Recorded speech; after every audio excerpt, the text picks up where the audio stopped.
자, 우리 농지법 두 문제니까 간단하게 좀 중요한 용어들 위주로 좀 보시고, 자, 우리 농지법은 자, 우리나라에 농지가 굉장히 많이 있죠. 한 20몇 프로로 보는데 전국 토면적에.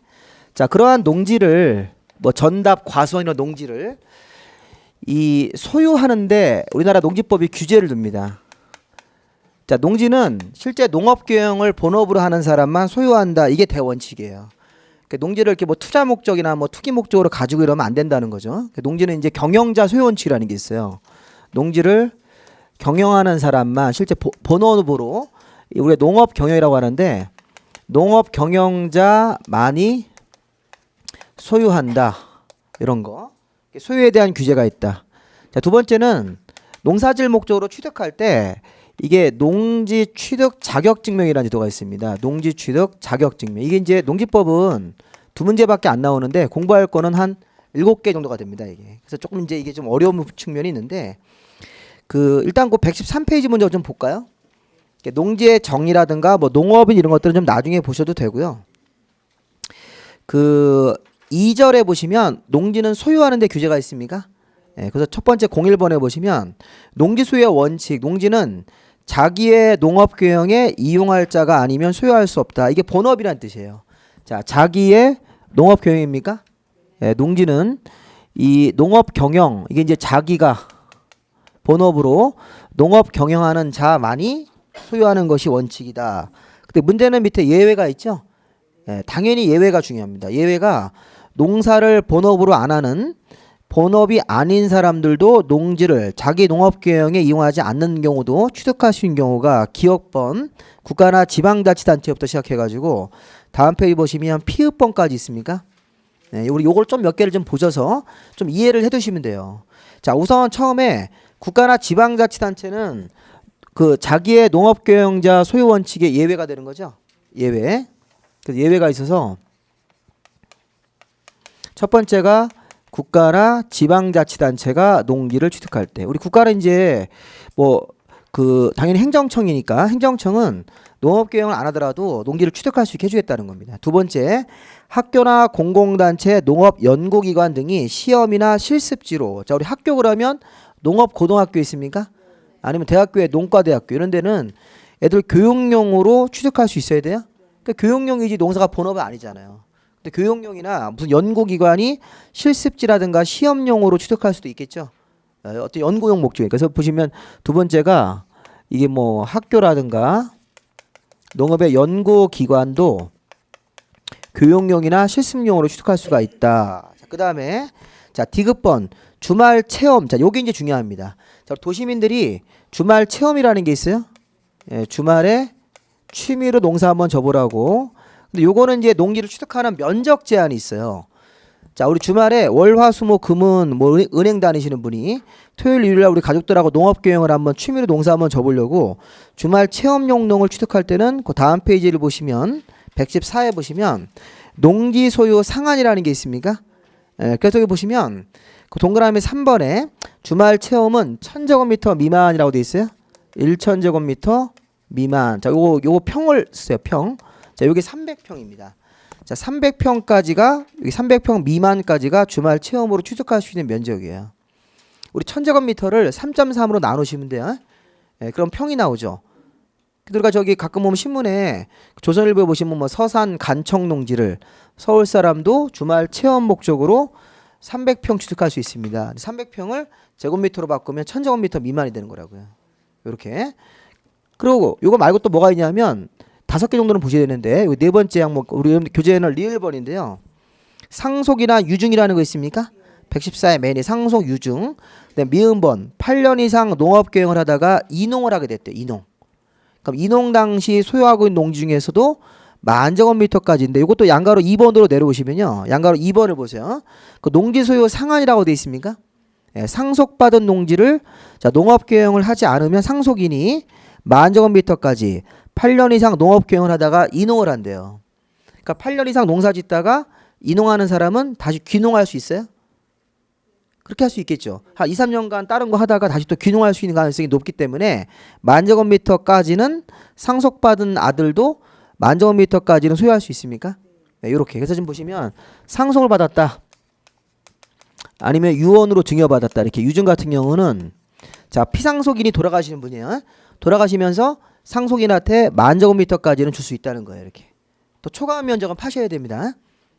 근데 주의할 게 하나 있는데 상속받는 상속인이 농업교영을 하지 않으면 1만까지죠. 그럼 농업교영을 하면요. 제한이 없다고 하셔야 돼요. 지금 뭔 얘기를 좀 제가 했습니까?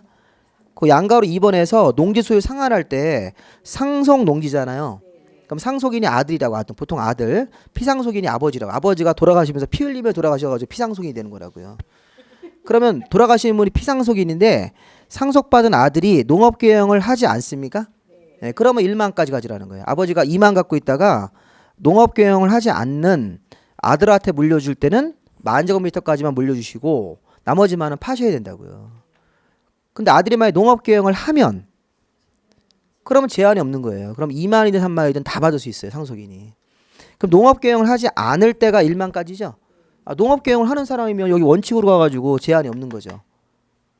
무슨 말인지 아셨어요?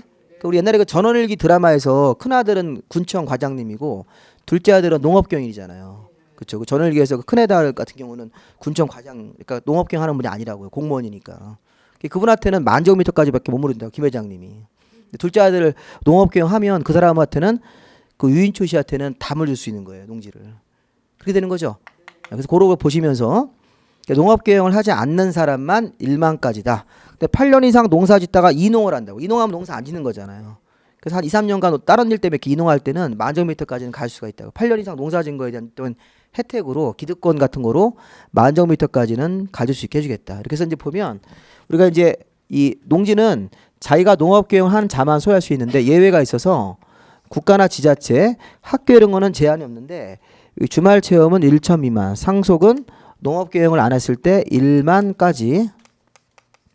그다음에 여기 5번째가 8년 이상 농사 짓다가 이농하는 사람이 있습니까? 그럼 이농하는 사람도 1만까지는 가질 수가 있다. 이렇게. 그 밑에 그 담보농지 이런 것도 있는데 그 담보농지는 은행이에요. 농협 생각하시면 돼요. 농협. 자, 농협이 농민한테 돈을 빌려줘요. 농지를 담보로 잡고. 근데 이제 못 갚는 거죠.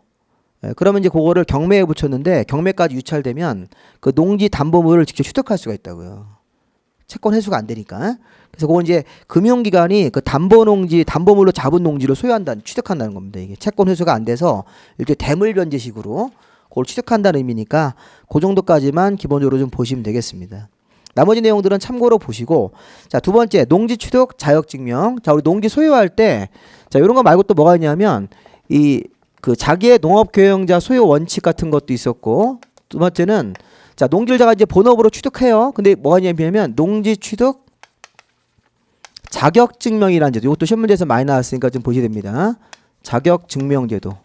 자, 우리나라 농지는 농지를 취득할 때 자격이 필요하다고 증명을 받으라는 거예요. 이게 어디 가서 받는 거냐면 특이하게 자 원래 우리가 시, 군, 구라고 관청을 외웠지 않았습니까?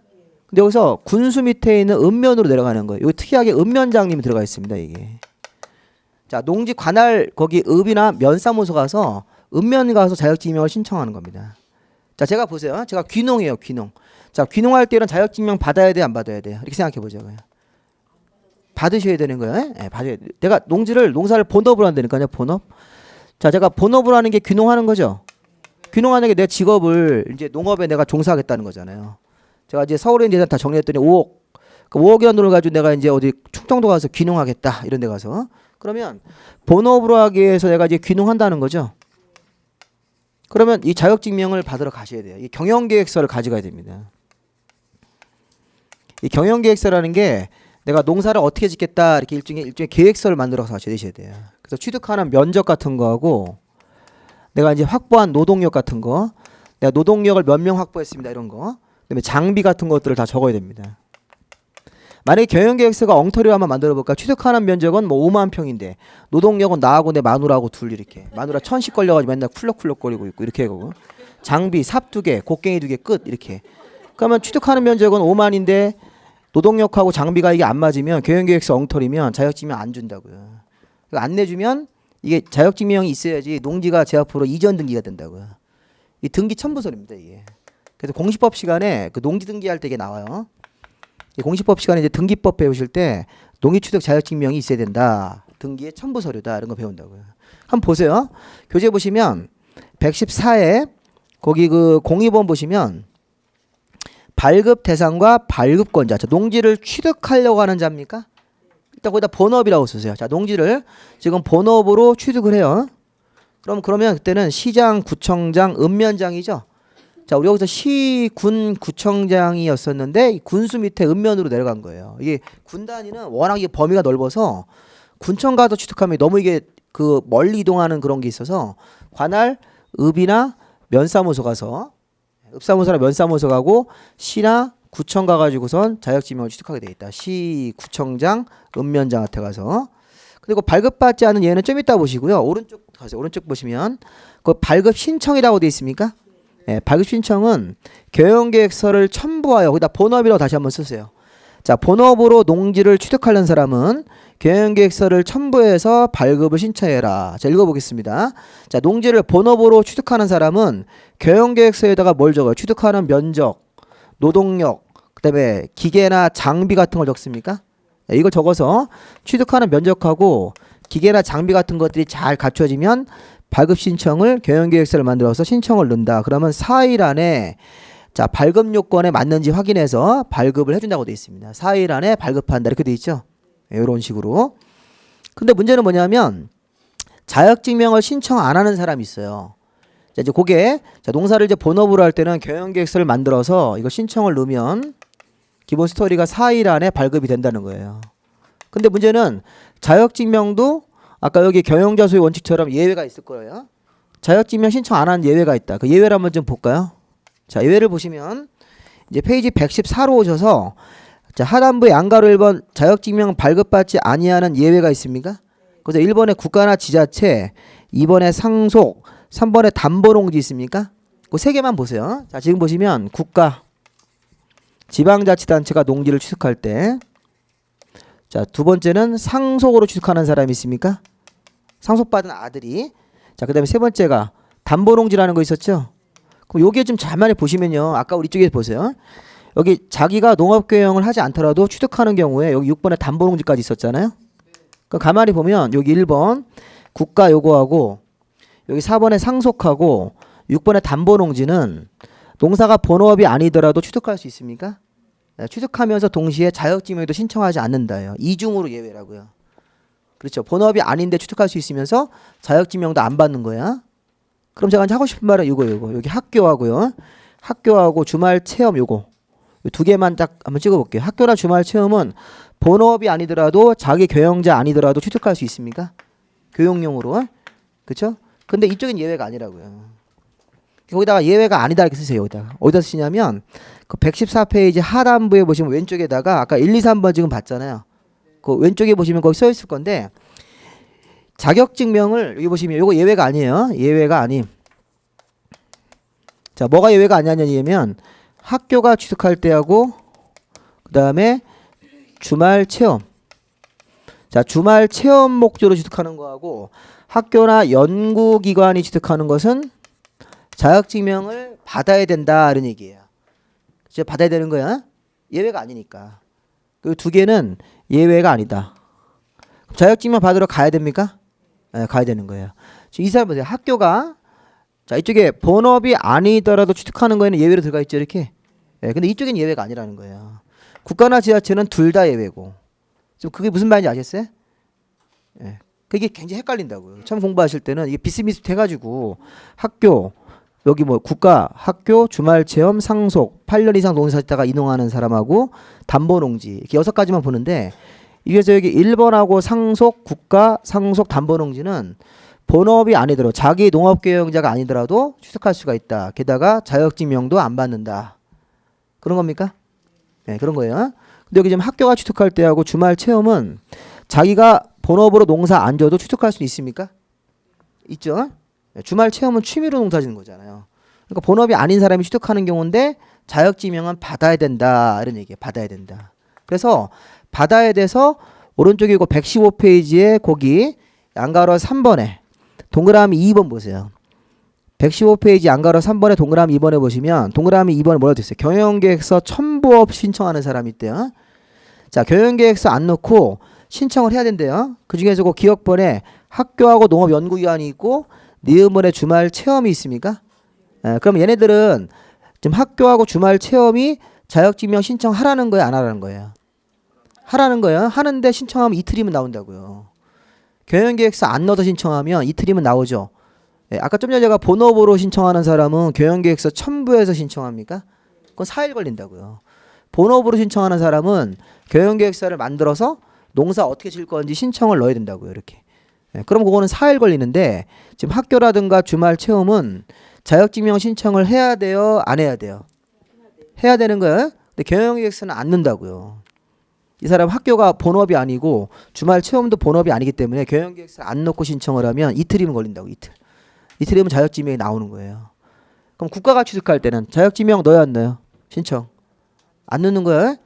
국가라든가 상속으로 취득하는 사람들 담보농지는 교육계획서 첨부도 안 하고 그냥 발급 신청 아예 안 해버리는 겁니다.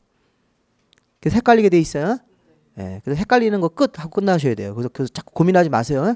고민할수록 헷갈립니다 이게. 그러니까 농지법이 이게 두 문제밖에 안 나오는데 내가 이렇게 시달려야 되냐? 이렇게 해가지고 깨끗하게 포기하면 좋아요.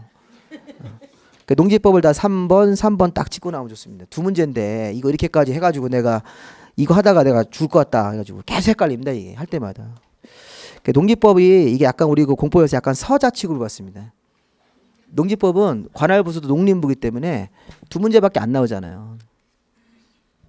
옛날에는 그런 일이 있었죠. 옛날에 이렇게 식구들이 보면 이렇게.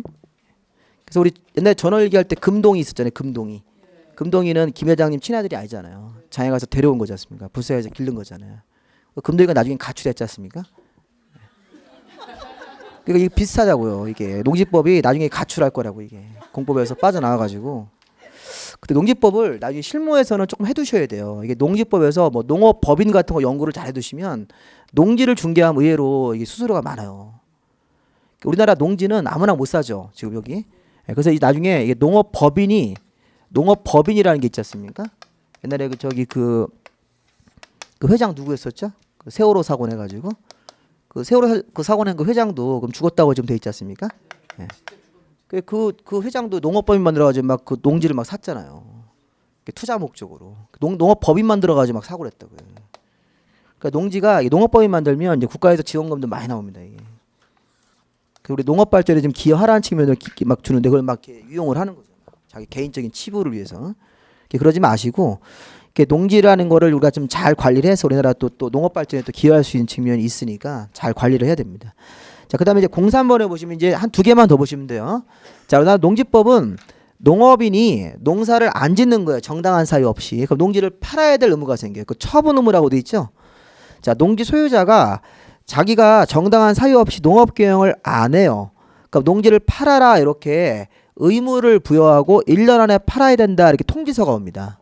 자, 지금 한번 보죠.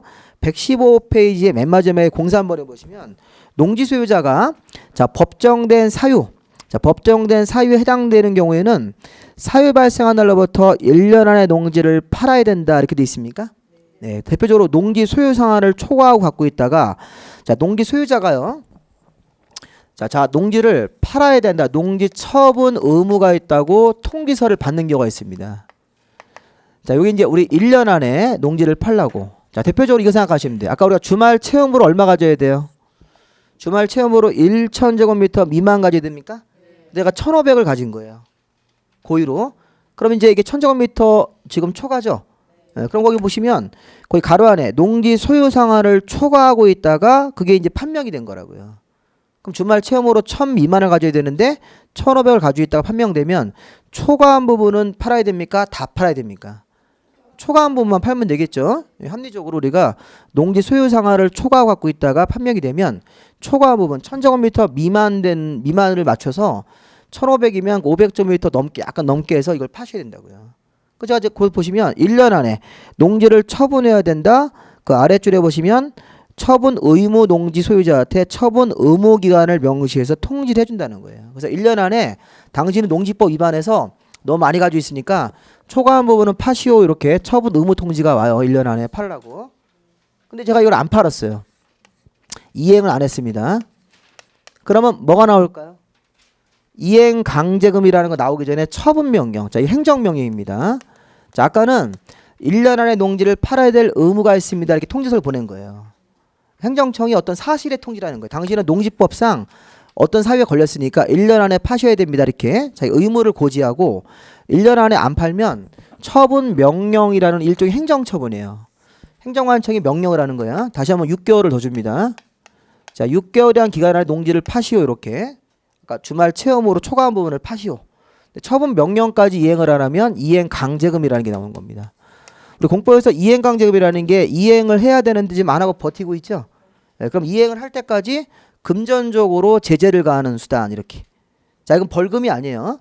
자, 벌금은 어떤 죄를 범했을 때 그 형벌로 부과하는 그런 제재인데 이거는 이행 의무를 자 처분해야 되는 이행을 해야 되는데 이렇게 자귀라고 하죠. 해야 되는 의무를 안 하고 있으면 이행할 때까지 자 이행을 강요하기 위한 금전적인 제재.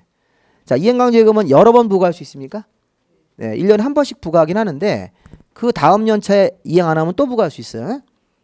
그래서 이게 횟수 제한 없이 계속 이렇게 2번, 3번, 뭐 5번 계속 부과할 수 있는 이행강제금 제도. 그러니까 중요한 건 이런 거예요. 처분 의무 1년 안에 내가 안 팔면 이행강제금 맞바로 나오면 돼야 안 돼요?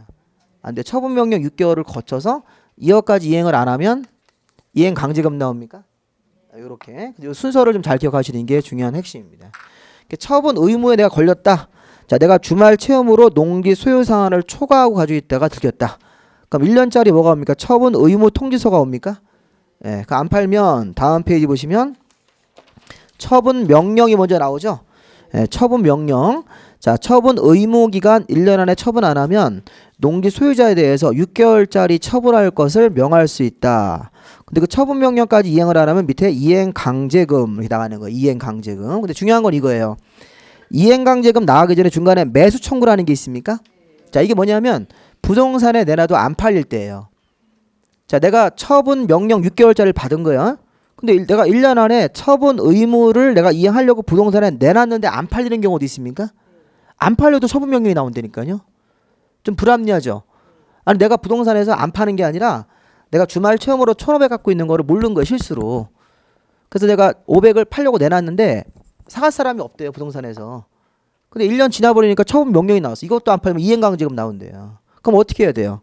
처분 명령 받았을 때 부동산에 내놔도 안 팔리니까 농어촌공사한테 가서, 농어촌공사라는 공기업한테 가서 당신이 좀 대신 사가시오. 이게 뭐예요? 매수 청구. 내 땅을 사가시오 이렇게 청구하는 거죠. 네, 매수 청구하는 겁니다. 이렇게. 근데 이 매수 청구할 때 이제 좀 안 좋은 점이 뭐냐면 매수 청구를 할 수 있어요. 처분 명령 받았을 때 부동산에서도 안 팔리니까, 안 팔리면 또 이행강제금 받으면 이거 억울하잖아요. 내가 안 팔려고 하는 게 아니라 안 팔리는 경우인데도. 근데 이행강제금을 피하기 위해서 농어촌공사한테 매수 청구하면 농어촌공사가 이걸 감정가가 아니라 공시가예요. 공시가. 이 공시가로 매수가 할 수 있다. 이렇게 처리해 줍니다. 그래서 이게 내가 살 때는 시세로 샀는데 이게 농어촌공사한테 매수 청구할 때는 공시가로 농어촌공사가 이거 매수할 수 있다는 거예요. 그러니까 우리가 보통 이제 시세가 한 평당 한 100만 원 하면 일반 시세가 보통 감정가라는 게 공법에 있는데 이 수용 보상금 줄 때 감정가는 한 80만 원 준다고요. 시세 한 80%.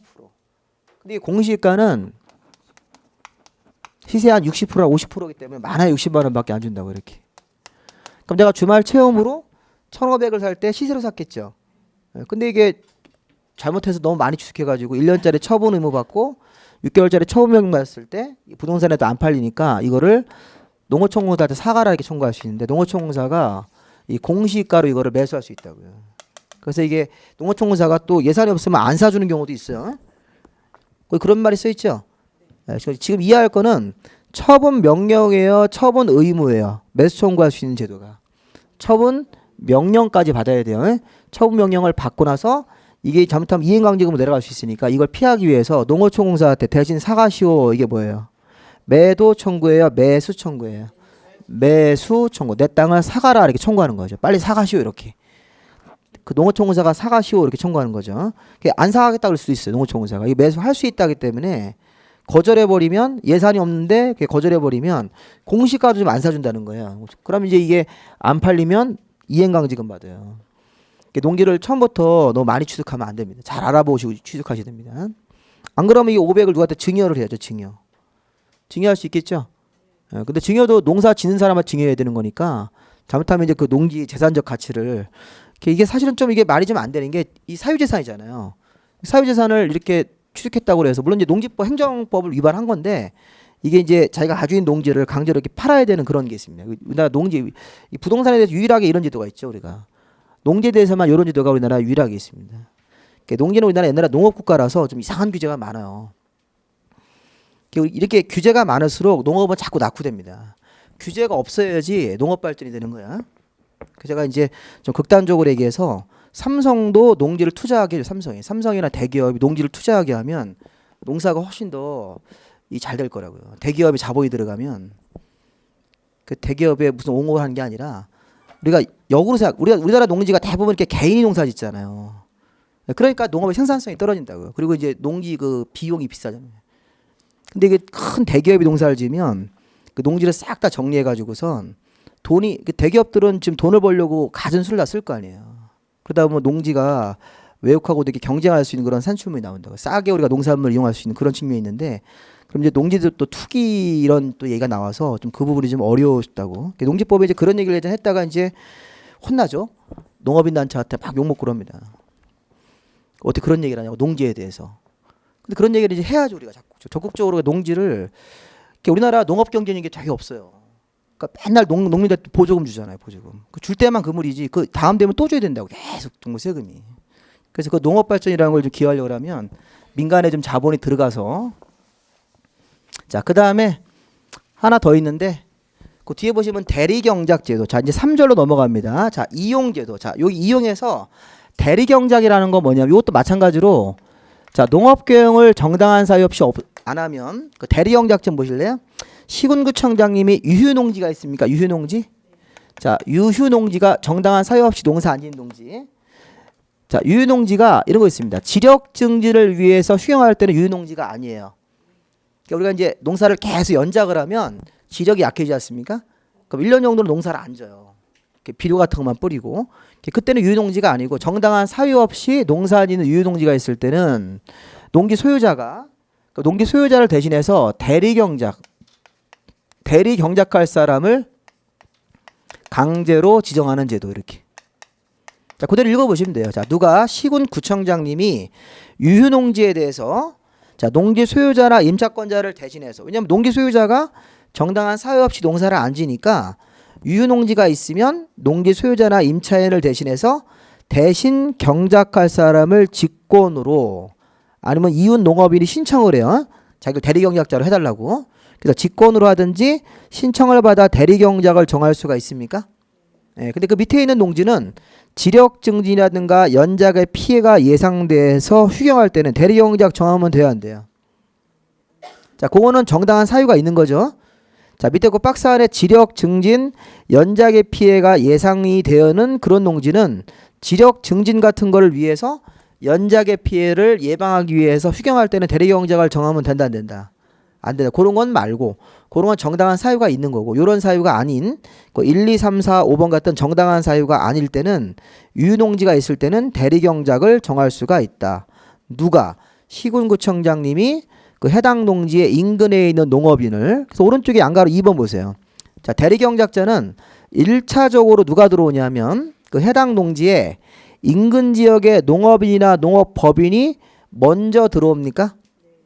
근데 그 사람이 곤란하면 2차 대리경작자로 농업 생산자 단체나 학교가 들어올 수 있다. 이게 시험 문제였어요. 그 시험 문제에서 대리경작자를 정할 때는 농업 생산자 단체나 학교를 우선적으로 정할 수 있다. 그 사람이 우선 지역이에요? 2차예요. 2차죠. 일단 해당 농지의 인근에 있는 농업인을 먼저 정하는 게 원칙이다. 농업법인 같은 사람들. 그 사람이 곤란할 때는 2차 대리경작자로 간다. 자, 대리경작 기간은 따로 정함이 없으면 1년입니까? 3년입니까?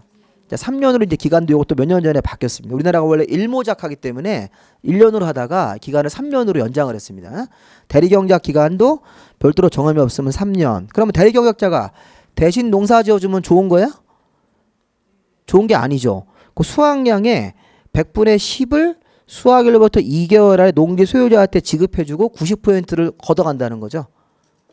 반반도 아니고 10%를 수확일로부터 농기 소요 사용료로 지급을 해준대요. 대리경작한 사람이 쌀이 100가마가 산출되면 거기서 10가마만 주고 나머지 90%를 가져가겠다는 거야.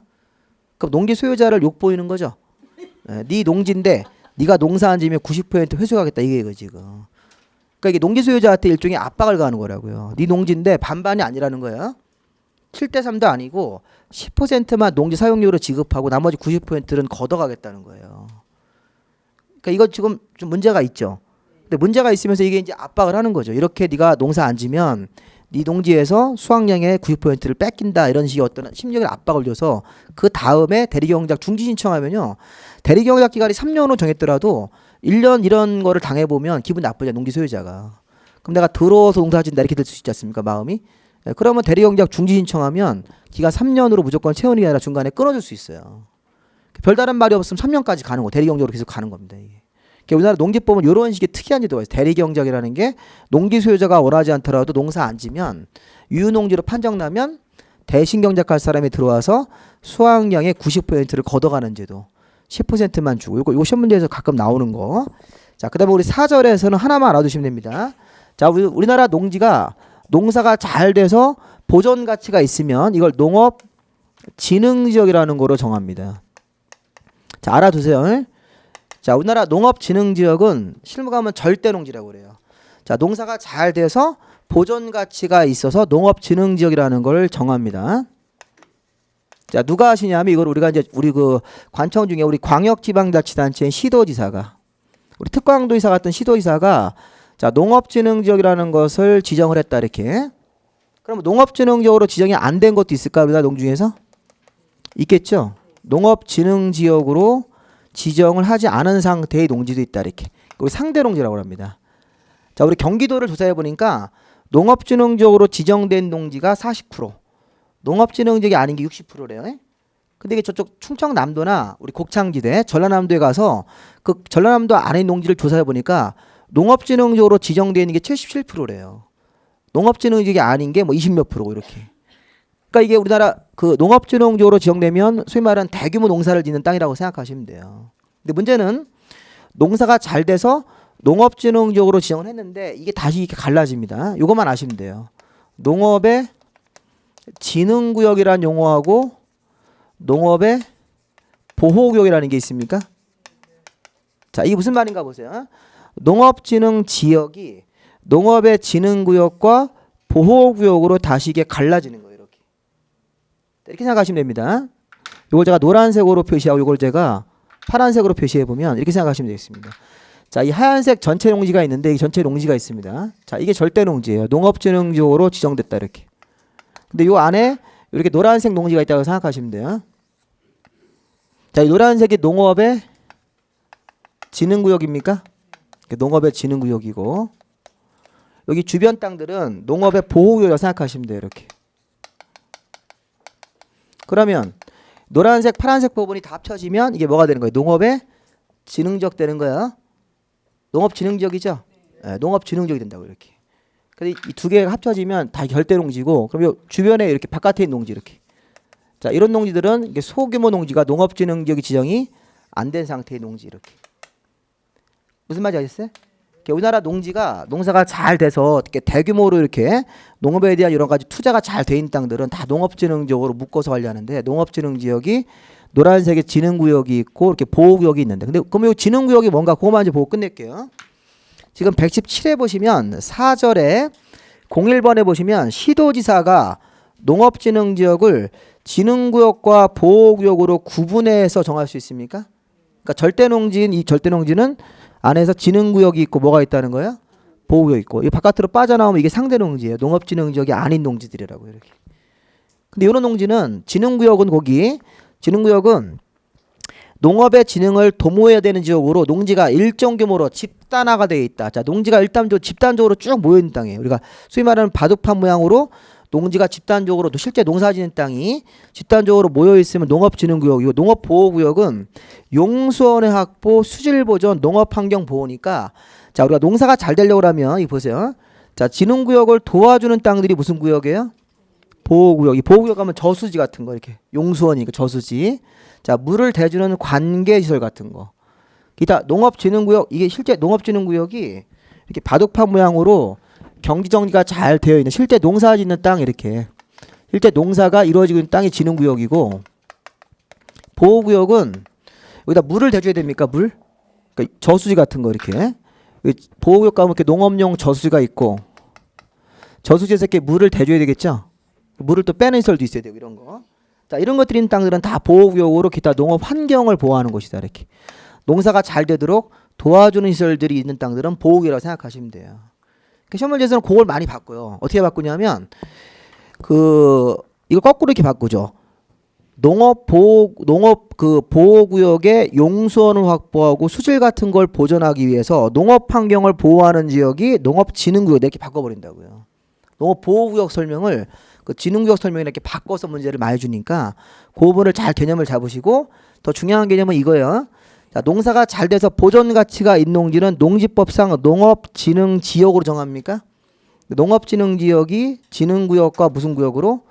보호구역으로 갈라진다. 이것만 기본적으로 좀 아시면 그 뒤에 있는 것들은 뭐 특별히 어려운 거 없습니다. 행위제한 같은 것들은 나중에 우리가 배우셔서 보시면 되고 나중에 농지의 전용도 우리가 나중에 보시면 됩니다. 이렇게 해서 우리가 농지법을 이제 1회독을 한번 쭉 해서 마무리했으니까 이제 1월 달부터 본격적으로 이제 기본서가 나오면 이제 한번 공부를 한번 해보시라고 하겠습니다. 자, 우리 내년에 뵙겠습니다. 새해 복 많이 받으십시오. 감사합니다. 네.